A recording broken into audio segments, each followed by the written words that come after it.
Damo, the Hawks coming up this weekend. How are you guys preparing for it? Like any other team, we'll do the initial review of our previous game and then we'll move on to scouting Illawarra, and obviously the highest scoring team in the league, and they play a pretty up-tempo possession game, just kick it up ahead, shoot some threes, and they got some highly skilled players, you know, Kirk Penny, Kevin Lish and AJ Ogilvie are all capable of winning MVP this season. They've got all three on the one roster, so we've got a big task ahead of us, but in saying that, looking forward to it. Is it a matter of like shutting down those particular players, or do you stay with your thing? Or? We'll stick to our, what our strengths are, and we'll try and pressure them in the backcourt, make it a high possession game, up tempo, which plays into their style a little bit. But in saying that, if we can make sure they're shooting contested shots, I think at times they break down offenses and they're shooting open shots. And when you've got guys capable of putting the ball in the hole as well as they are, then that's why they're putting so many points on the board. So we've got to make sure that all five guys are switched on and know their personnel well. Otherwise, they will beat us. But in saying that, I'll back us to get up and put on a good performance against Wollongong on Thursday. Damo, Melbourne's on top, but do you see the Hawks as the best team in it right now? I think those two teams and Adelaide are probably the hottest teams in the NBL right now.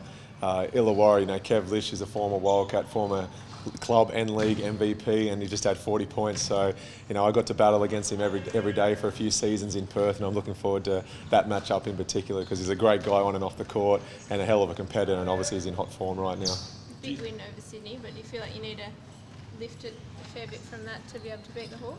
I think it's our first game in a few weeks where we've actually played well at both ends of the court. So you go back a few weeks, we put on a good performance offensively against Melbourne, bad defensively, and then we flipped that against Cairns, and then finally put both of them together against Sydney and got a 27-point win. So we're going in the right direction, but Illawarra, are one of the hottest teams in the league. So if we're going to beat them, we've got to make sure we put in one of our best performances of the season. Sorry, you mentioned Kevin Lish. How has he changed since he was at the Wildcats? Have you noticed anything?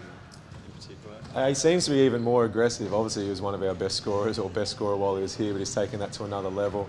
And when you've got, Kirk Penny spotted up on the other wing, Oscar Foreman, these guys are going to go down as the all-time greatest shooters in the NBL. He seems to be embracing that green light that he's got, and he's just maturity. So that comes with age of just playing both in the NBL and the few seasons he spent abroad. Yeah, as you mentioned, you battled him quite closely while he was here. In terms of weaknesses, what did you pick up during that time? Oh, there's not many. He's one of the most talented players I've ever played against and alongside, so I'm looking forward to it. But like everybody, there are a few weaknesses, but I can't reveal that. Otherwise, he'll probably work on them this week and be the pure player. So, no, he's a great player, great person, and hopefully we can contain him. Otherwise, like he showed, he's capable of going for 40.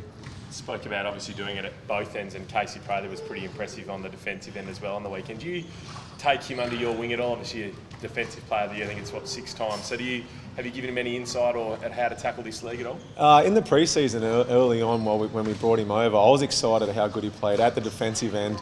A lot of imports mainly focus on scoring points, whereas he showed that he could be one of the premier defenders in the league. And I think at times we've gone away from encouraging him to do that, whereas now we're embracing a new style which makes him run and jump, use his athleticism and use his wingspan, and we reap the benefits of it against Sydney. So that'll be an ongoing thing with him, just reminding him, look, you're capable of defending anyone in this league. Let's put you to the test, and there's no better players to try it out against than the people who match up against this week. How much has he improved?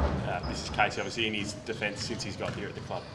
Oh, it's just about knowing his role, knowing when to run and jump, and backing himself. I think, like any young player, especially playing abroad for the first time in an import role, a lot of it's just a maturity thing and a confidence thing, and hopefully those two things are coming along well, and it's showing out on the court at both ends. And he's got so much talent. He's a very special player, and I have no doubt that he's capable of playing in the NBL.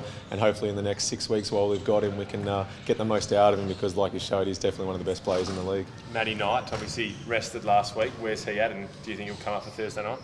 Well, he's actually out watching his wife deliver a baby right now, so it's a very exciting day for Matty and for the club to have a newborn on its way, and Matty will be fine. He had a nice little rest for his shoulder, and he's been one of our best players all year. So between the physical rest and now the excitement of a newborn, I could see him coming out against Wollongong, against some of his old friends, his old coach, and just having a blinder.